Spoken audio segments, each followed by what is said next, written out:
ओम नमो भगवते वासुदेवाय। स्वागत है आपका ज्योतिष वास्तु और उपाय के चैनल पे। बहुत ही संवेदनशील समय अभी चल रहा है क्योंकि आकाशीय ग्रहमंडल के अंदर कई ग्रह वक्री चल रहे हैं। 5-5 ग्रह वक्री चल रहे हैं। इसको आप ऐसे देख लीजिए कि परिवार के 5 सदस्य आपके रूठे हुए हैं। कुल परिवार में 9 ही सदस्य हैं, उसमें से 5 सदस्य रूठे हुए हैं।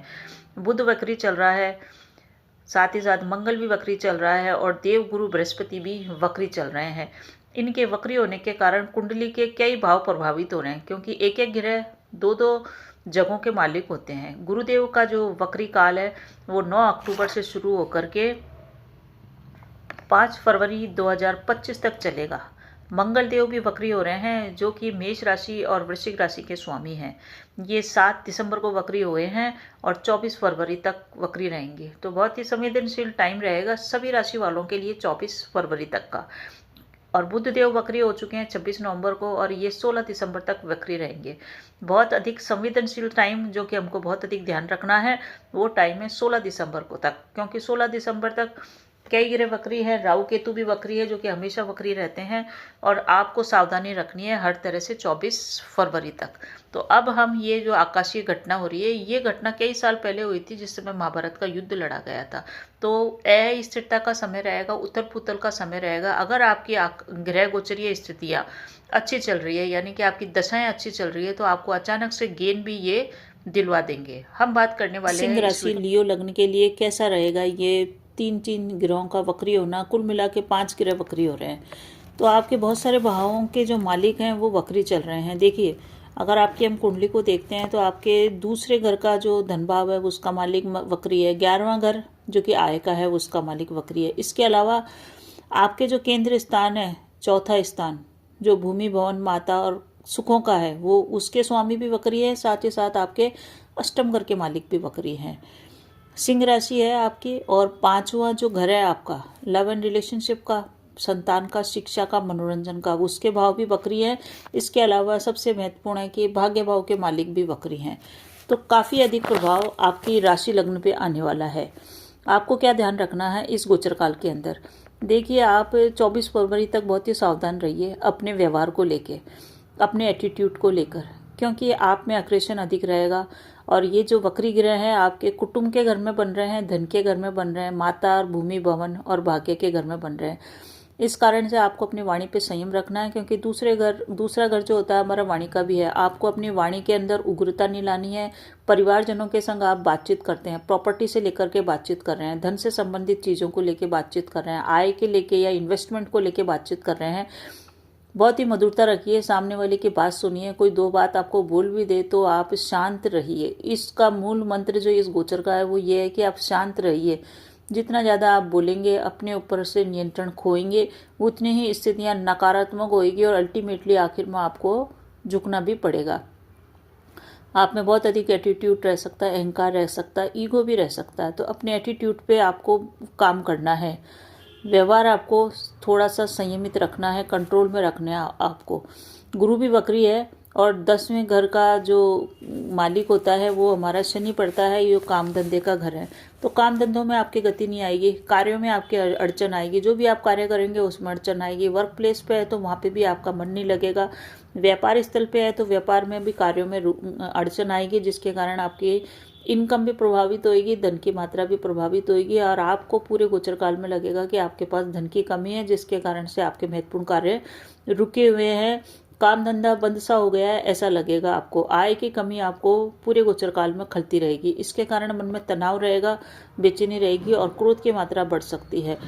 12वां भाव जो कि हमारे बेडरूम का है, वहाँ पर मंगल देव जो है वक्री चल रहे हैं 12वें घर के अंदर। 12वें घर में वक्री होने के कारण दाम्पत्य जीवन में कलह विवाद की स्थितियां निर्मित होगी। वैवाहिक जीवन में आपको तालमेल बना के चलना है। जितना हो सके सामंजस्य बनाइए, क्योंकि आपके बेडरूम के सुखों में कमी हो रही है। नींद की कमी आपको बराबर चलती रहेगी, चाहे आप किसी भी एज ग्रुप के हों, आप स्टूडेंट्स हो या 80 साल के हों।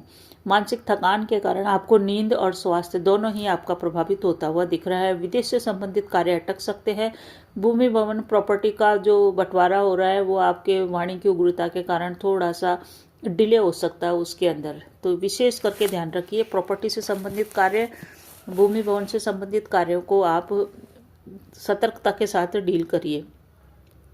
11वां घर जो कि आपकी आय का है, दूसरा घर जो कि धन का है, उसके लॉर्ड बनते हैं बुध। बुध देव वक्री होने के कारण काफ़ी स्थितियां नकारात्मक रहेगी।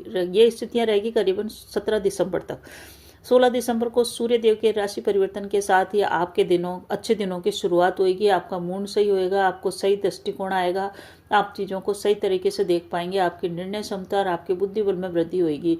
उससे पहले 7 दिसंबर से लेकर के 16 दिसंबर तक आपकी स्थितियां नकारात्मक बनी हुई है। आपकी बुद्धि काम नहीं करेगी और उठ पटांग आप सोचते रहेंगे। आपको बातचीत में ध्यान रखना, मर्यादित रहना है। यहाँ तक कम से कम 16 दिसंबर तक तो रहिए। कम्युनिकेशन गैप जहाँ पे है उसको बना रहने दीजिए, क्योंकि आप कम्युनिकेशन गैप को कम करने की प्रयास करेंगे और उल्टा झगड़ा विवाद हो जाएगा, जिससे और ज़्यादा कम्युनिकेशन गैप स्थापित हो जाएगा।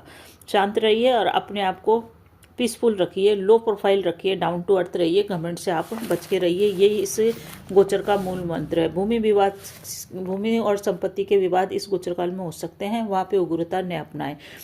4th घर पर शनि की दृष्टि है, इसके कारण कार्य भूमि भवन से संबंधित रुक रुक के होंगे। आपके अंदर एक भावना इस गोचर काल में अवश्य ही आएगी, उस पर आपको कंट्रोल करना है। वो है असुरक्षा की भावना। आपको लगेगा आपके साथ कोई नहीं है, न आपका दाम्पत्य जीवन सुख में रहेगा, न संतान सुख का बराबर मिल रहा है। इसके कारण आपने असुरक्षा की भावना प्रबल रूप से होगी और इसके कारण आपके आर्थिक डिसीजंस प्रभावित होंगे। इसका एक ही है कि परिवार से आपने बना के नहीं रखी तो फिर आपको दुनिया में कहीं भी बना के रखने की जरूरत नहीं है, क्योंकि जब परिवार आपके साथ नहीं है तो दुनिया वाले साथ होते हुए भी आपको असुरक्षा की भावना लगेगी। तो इस चीज़ को आप समझिए, गहराई से समझिएगा। इस समय आपकी गृह दशाएं अच्छी चल रही है तो आपको संपत्ति, प्रॉपर्टी आपके नाम आ सकती है। व्यापार में आपको बड़ा डील साइन हो सकती है, तो अपनी गृह दशाओं को देख लीजिए। वैसे वक्री ग्रहों का ये प्रभाव सभी लोगों पे पड़ेगा, किसी पे कम या ज़्यादा। आपकी राशि ज़्यादा संवेदनशील है, क्योंकि ये राजा की राशि है। राजा किसी के सामने झुकता नहीं है, रॉयल स्वभाव का होता है, ईगो अधिक होता है। इसके कारण आपकी राशि वाले सबसे ज़्यादा प्रभावित होने वाले हैं। तो कैसा लगा आपको वीडियो आपको पसंद आ रहा है तो प्लीज़ कमेंट में जय श्री राम अवश्य लिखिएगा, या ओम नमो भगवते वासुदेवाय। उपाय की बात कर लें। सबसे महत्वपूर्ण उपाय जो है इस गोचर काल का वो है कि मंगल देव और बुध देव आपकी बुद्धि को खराब कर सकते हैं, इसलिए पहले बुध का उपाय कीजिए। दुर्गा सप्तशती के मंत्रों का जाप कीजिएगा, गणेश जी के मंत्र का जाप कीजिएगा और साथ ही साथ हनुमान आराधना से अपने आप को जोड़िएगा। मंदिर जाइए, मंदिर नहीं जा सकते हैं, घर में ही प्रतिदिन हनुमान चालीसा का पाठ करना आपको श्रेष्ठ परिणाम देगा। विष्णु सहस्त्रनाम का उपाय भी आपको कई परेशानियों से बचा के रहेगा। तो इस टाइप से अपने आप को आप एडजस्ट कीजिएगा, अपने आप में शांत रहिएगा। यही सबसे बड़ा इस गोचर काल का उपाय है। तो बने रहिए चैनल पे। अच्छा लगे तो लाइक शेयर सब्सक्राइब कीजिए। धन्यवाद।